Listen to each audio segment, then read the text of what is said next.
नमस्कार मंडळी, आनंदी किचन या मराठमोळ्या यूट्यूब चॅनलमध्ये तुमचं अगदी मनापासून स्वागत. नेहमी आपण पिवळे कांदेपोहे खातोच, पण आज मी तुम्हाला थोडेसे वेगळ्या पद्धतीने कांदेपोहे करून दाखवणार आहे. चला तर मग साहित्य बघून घेऊया.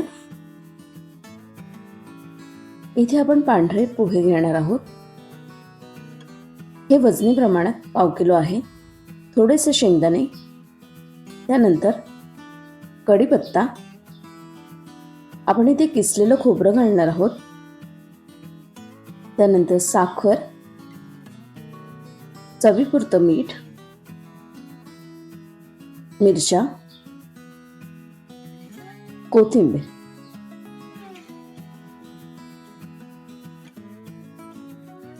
सर्वप्रथम आपण हे पोहे चाळून घेणार आहोत. त्याच्यातली जी काही घाण असेल ती खाली निघून जाते.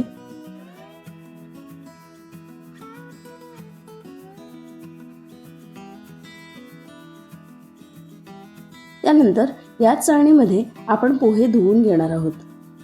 नळाच्या पाण्याखाली आपण हे पोहे अशा पद्धतीने धुवून घ्यायचे.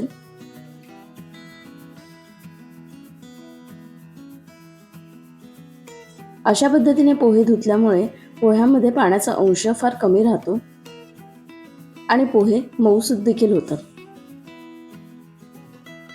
अगदी 5 ते 7 मिनिटात आपले हे पोहे मस्तपैकी भिजून तयार झालेले आहेत.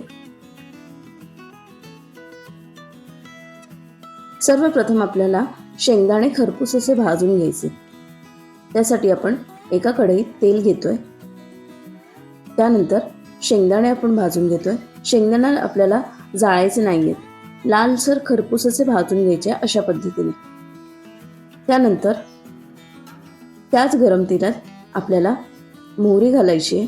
मोहरी छानपैकी तडतडू द्यायची. याच्यानंतर आपल्याला कढीपत्ता घालायचा आहे आणि त्यानंतर आपल्याला कांदा घालायचा आहे. कांदा छानपैकी गुलाबी होईपर्यंतच आपल्याला परतून घ्यायचा आहे. कांदा आपला जास्त जळायला नको, तो कांदा अर्धा कच्चाच राहायला हवा. यात आपण 2 चमचे साखर आणि चवीपुरतं अर्धा चमचा असा मीठ टाकतोय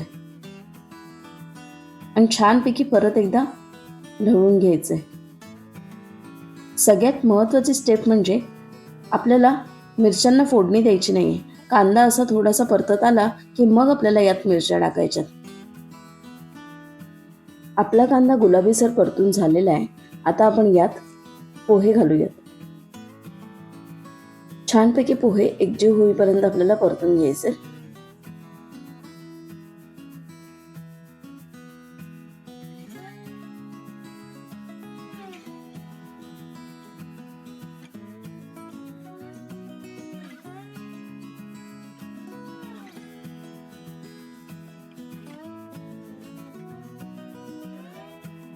आता सगळ्यात महत्त्वाची स्टेप म्हणजे आपले आवडीचे शेंगदाणे.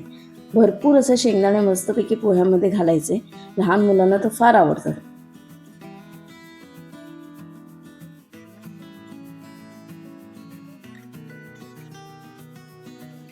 आता या पोह्यांवर आपल्याला छानपैकी लिंबू पिळून घ्यायचे. अतिशय सुंदर टेस्ट लागते या पोह्यांची, आंबट, गोड, तिखट.